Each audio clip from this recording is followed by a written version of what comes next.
For the first question, we have 2 to the 5 over 2 power minus 2 to the 3 over 2 power is equal to what?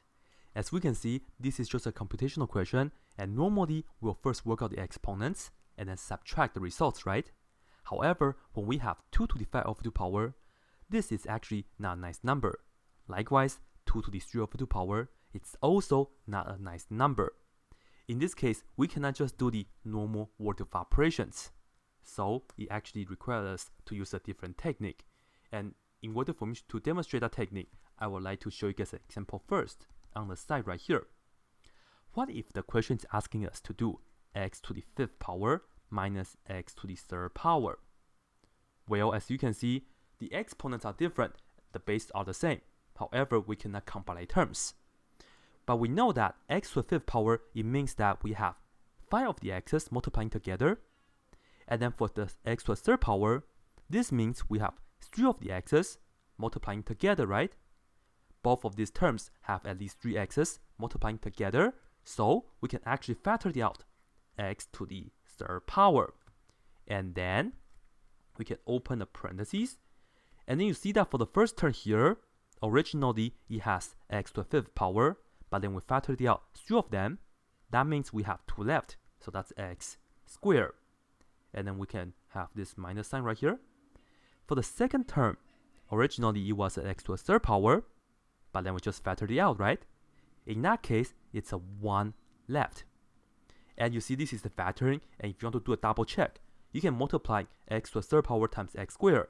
That will give us x to the 5th power.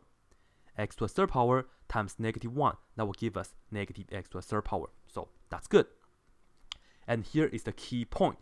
You see that both of these terms, they have the same base, x, but the exponents were different. This is 5, this is 3. When we factor out, we can factor out the smaller exponent. That's how we can factor out the 3 right here. And I know you can keep going with the x squared minus 1, but the point here is we can factor out, and let me write this down. We can factor out the smaller exponent in this situation, okay? And in fact, this is exactly what we have to do for this question right here. You see that 2 to the 5 over 2 power minus 2 to the 3 over 2 power, the bases are the same, 2, right? But the exponents are different. So I'm going to factor out the smaller exponent among these two. But the base will be the same though, so still it's the 2. Which one is smaller? This is 5 over 2, this is 3 over 2. So of course we factor out 3 over 2. And then we open a parentheses and we figure out what's inside the parentheses. For the first term, originally it has 2 to the 5 over 2 power, but now we factored it out 3 over 2, right? So how many do we have left? The answer to that is 2 over 2. And let me first write this down. We will have 2 to the 2 over 2 power. How did we get that? Well, originally it was 5 over 2. We factored it out 3 over 2. So we can just subtract. And let me just put down this right here for you guys. 5 over 2 minus the things we factored it out, which is the 3 over 2. 5 over 2 minus 3 over 2, of course, that's the 2 over 2, right? That's how we get that. And that's exactly how this works as well. You could have done this as 5 minus this 3 right here to get this 2. Same thing here, okay?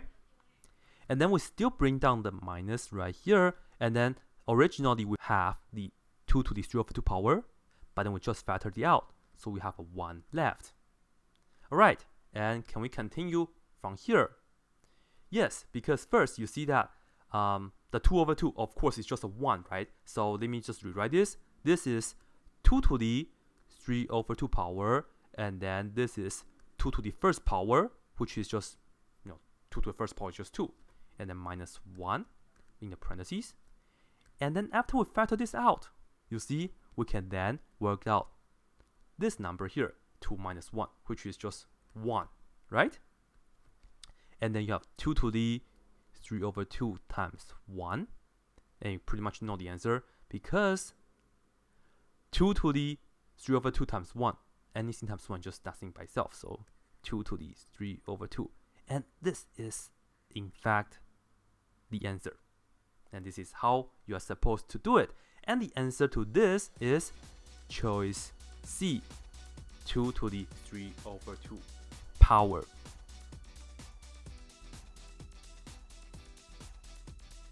That's it.